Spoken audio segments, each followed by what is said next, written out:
Hello दोस्तों, नमस्कार। आप सभी का स्वागत है हमारे यूट्यूब चैनल स्टडी SH1 में सामान्य हिंदी की श्रृंखला में। आज हम हिंदी की उपभाषाएं एवं बोलियों के बारे में पढ़ेंगे। इससे पहले हमने भारतीय भाषा परिवारों को समझा था। भारतीय भाषा परिवार कितने प्रकार के होते हैं उन सभी को समझा था। आज हम समझेंगे हिंदी की उपभाषाएं एवं बोलियां। सबसे पहले हम हिंदी को समझते हैं कि हिंदी क्या है। ठीक है दोस्तों, हिंदी भारतीय गणराज्य की राजकीय और मध्य भारतीय आर्य भाषा है।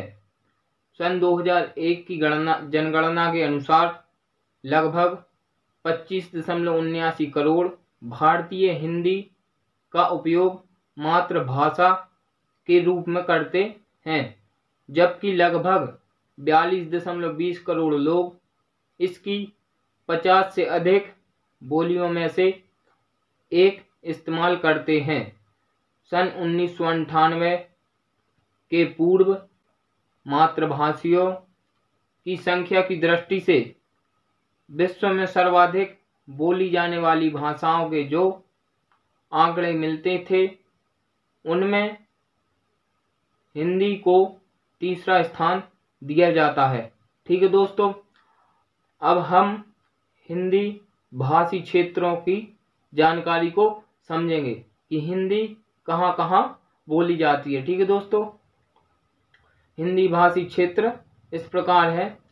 हिंदी पश्चिम में अंबाला हरियाणा से लेकर पूर्व में पूर्णिया बिहार तक तथा उत्तर में बद्रीनाथ केदारनाथ उत्तराखंड से लेकर दक्षिण में खंडवा मध्य प्रदेश तक बोली जाती है।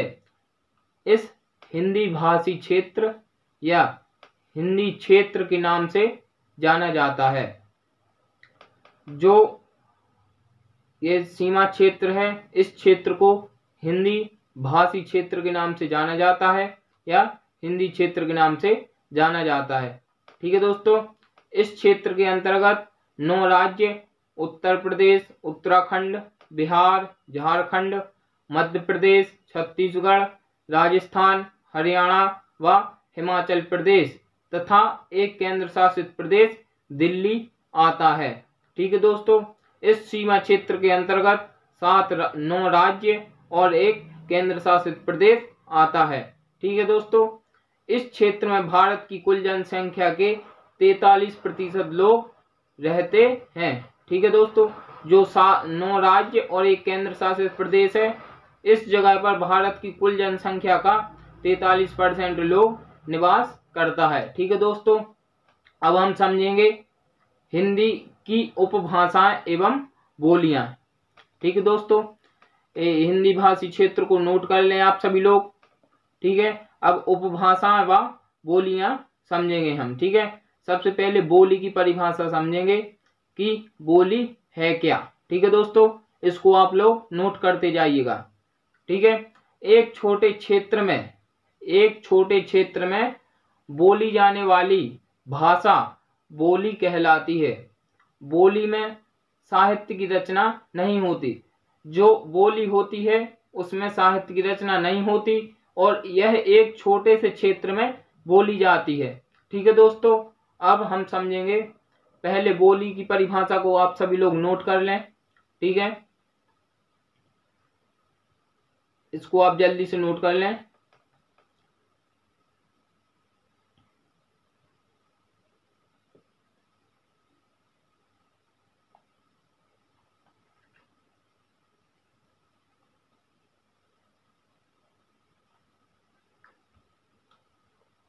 इसके बाद हम समझेंगे उपभाषा क्या है।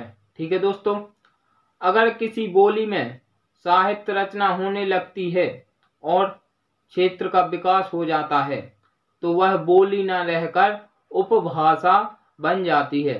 ठीक है दोस्तों, जिस बोली में साहित्य की रचना होने लगे, उसका विस्तार क्षेत्र बढ़ जाए तो वह बोली नहीं रहती, फिर उसको उपभाषा का दर्जा प्राप्त हो जाता है। ठीक है दोस्तों, इसको भी आप नोट कर लें उपभाषा की परिभाषा को, जल्दी जल्दी नोट कर लें।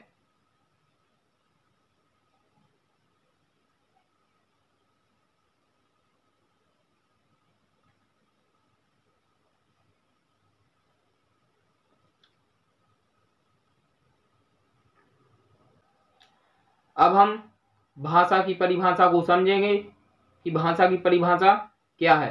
ठीक है दोस्तों, साहित्यकार जब भाषा को अपने साहित्य के द्वारा परिनिष्ठित सर्वमान्य रूप प्रदान कर देते हैं तथा उसका और क्षेत्र विस्तार हो जाता है तो वह भाषा कहलाने लगती है। ठीक है दोस्तों, जब साहित्यकार उस भाषा के अंतर्गत रचनाएं करते हैं, साहित्य को लिखते हैं, परिनिष्ठित सर्वमान्य रूप प्रदान कर देते हैं, तब वह भाषा कहलाने लगती है तथा इसका क्षेत्र बहुत बड़ा होता है भाषा का। इसके बाद हम इन सभी तीनों परिभाषाओं को आप नोट कर लें, बोली की परिभाषा, उपभाषा की परिभाषा और भाषा की परिभाषा। ठीक है, जल्दी से जल्दी नोट कर लें।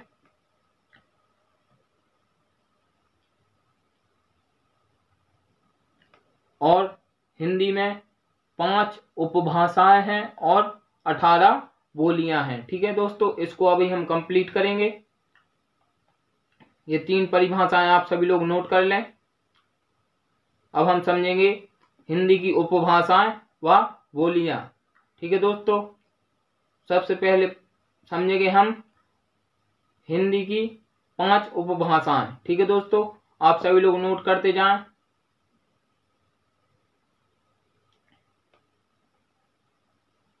हिंदी की 5 उपभाषा इस प्रकार है। पहली है पूर्वी हिंदी। ठीक है दोस्तों, उसके बाद है पश्चिमी हिंदी, उसके बाद है राजस्थानी हिंदी, उसके बाद है बिहारी हिंदी और पहाड़ी हिंदी। ठीक है दोस्तों, अब हम एक एक करके समझेंगे। ठीक है, पहले समझेंगे हम पूर्वी हिंदी। पूर्वी हिंदी की बोलियां। पूर्वी हिंदी में 3 बोलियां पाई जाती हैं। ठीक है दोस्तों, पूर्वी हिंदी में 3 बोलियां हैं। पहली अवधी, इसको भी लिखें, बघेली और छत्तीसगढ़ी। ठीक है, और इनके मुख्य क्षेत्र कौन कौन से हैं? मध्य प्रदेश, छत्तीसगढ़, उत्तर प्रदेश। इन 3 प्रदेशों में ये पूर्वी हिंदी बोली जाती है। ठीक है, इसके बाद समझेंगे हम पश्चिमी हिंदी। ठीक है, पश्चिमी हिंदी के अंतर्गत कौरवी भाषा, इसको खड़ी बोली भी बोलते हैं, बंगारू भाषा बोली को हरियाणवी भी बोलते हैं, ब्रज भाषा, कन्नौजी और बुंदेली। ठीक है दोस्तों, पश्चिमी हिंदी में 5 बोलियां हैं। इन सभी को आप नोट करते जाएं। कौन कौन सी हैं? कौरवी, बंगारू, ब्रजभाषा, कन्नौजी और बुंदेली। ठीक है, ये 5 भाषाएं पश्चिमी हिंदी में, ये 5 बोलियां पश्चिमी हिंदी में हैं। ठीक है, इसका मुख्य क्षेत्र कौन कौन सा है? इनका मुख्य क्षेत्र है हरियाणा और उत्तर प्रदेश। यहाँ पर ये बोलियां सबसे ज़्यादा बोली जाती हैं। ठीक है, अब हम समझेंगे राजस्थानी हिंदी। ठीक है, इसके अंतर्गत 4 बोलियां आती हैं। पहला मारवाड़ी, जो पश्चिमी राजस्थानी में बोली जाती है, और जयपुरी, यह पूर्वी राजस्थानी में बोली जाती है। मेवाती, यह उत्तरी राजस्थानी में बोली जाती है। और मालवी, यह दक्षिणी राजस्थानी क्षेत्र में बोली जाती है। ठीक है, इसका मुख्य रूप से मुख्य क्षेत्र होगा कौन सा? राजस्थान। ठीक है। इसके बाद हम समझेंगे बिहारी हिंदी। इन सभी को आप नोट कर लें। बिहारी हिंदी में 3 बोलियां हैं। ठीक है दोस्तों, बिहारी हिंदी में 3 बोलियां हैं। पहली है भोजपुरी, दूसरी है मगही और तीसरी है मैथिली। इन बोलियों का क्षेत्र कौन कौन सा है? बिहार और उत्तर प्रदेश में ये बोलियां बोली जाती हैं। ठीक है।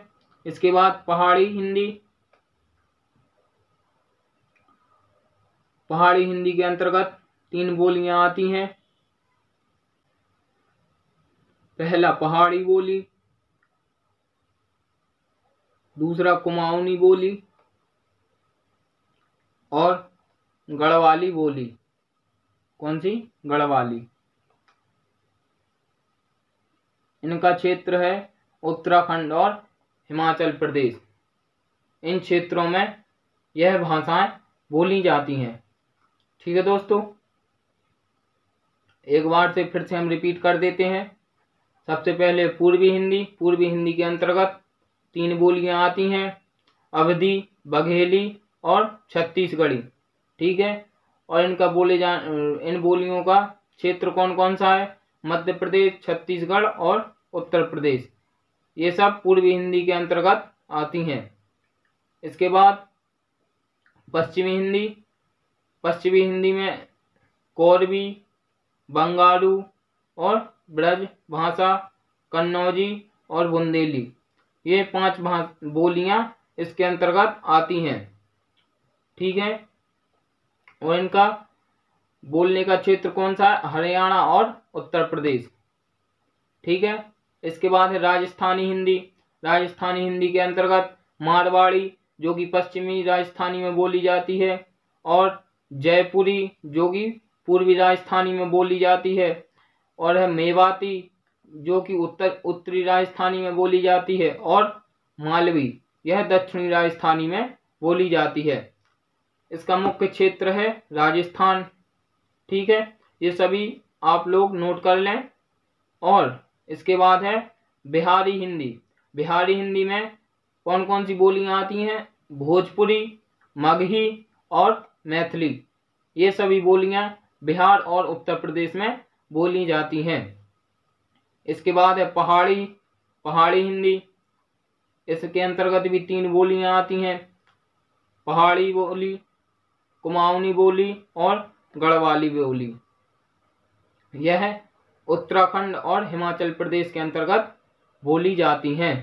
ठीक है दोस्तों, इस प्रकार से हमने हिंदी की उपभाषाएं एवं बोलियों को समझा। हिंदी में 5 उपभाषाएं हैं, 18 बोलियां हैं। ठीक है दोस्तों, और इसकी कुछ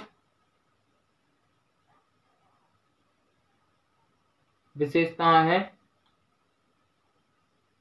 वो भी इस प्रकार है। विभिन्न बोलियां राजनीतिक, सांस्कृतिक आधार पर अपना क्षेत्र बढ़ा सकती हैं। जितनी बोलियां कितनी हैं? 18 बोलियां हैं। 18 बोलियां अपने क्षेत्र को राजनीतिक और सांस्कृतिक के आधार पर अपना क्षेत्र बढ़ा सकती हैं। ठीक है। और इनके अंतर्गत अगर साहित्य रचना के आधार पर इनके अंतर्गत अगर साहित्य की रचना होने लगे तो यह साहित्य रचना के अंतर्गत बोली से उच्च करते हुए, बोली के लिए उच्च करते हुए विभाषा तक पहुंच सकती हैं। विभाषा मतलब उपभाषा तक पहुंच सकती हैं। ठीक है। और विभाषा का क्षेत्र बोली की अपेक्षा अधिक विस्तृत होता है। बोली का क्षेत्र जो होता है उससे अधिक बड़ा होता है। किसका क्षेत्र? उपभाषा या विभाषा का क्षेत्र होता है। यह एक प्रांत या उपप्रांत से प्रचलित होती है। इसमें साहित्यिक रचनाएं भी प्राप्त होती हैं। जैसे हिंदी की विशेष विभाषाएं हैं ब्रजभाषा, अवधी, खड़ी बोली, भोजपुरी व मैथिली। ठीक है। और विभाषा स्तर पर प्रचलित होने पर ही राजनीतिक, साहित्यिक या सांस्कृतिक गौरव के कारण भाषा का स्थान प्राप्त कर लेती है। जैसे खड़ी बोली मेरठ, बिजनौर आदि की विभाषा होते हुए भी राष्ट्रीय स्तर पर स्वीकृत होने के कारण राष्ट्रभाषा पद के पद पर अधिष्ठित हुई है। ठीक है।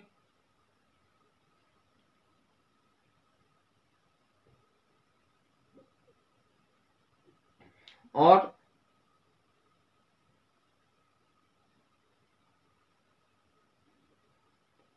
बोलियों का विकास, जो बोलियां हमने 18 बोलियां पढ़ी हैं, इनका विकास विभाषा में होता है।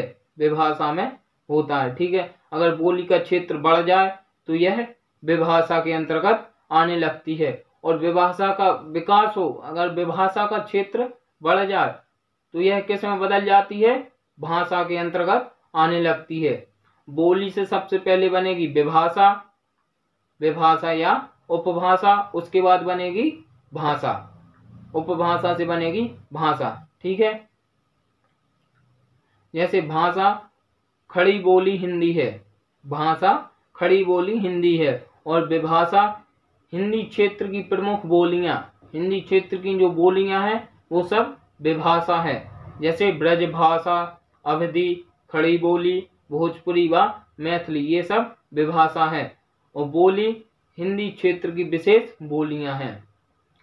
जो हिंदी क्षेत्र के अंतर्गत आती हैं जितनी भी बोलियां, वो सभी हिंदी क्षेत्र की शेष बोलियां हैं।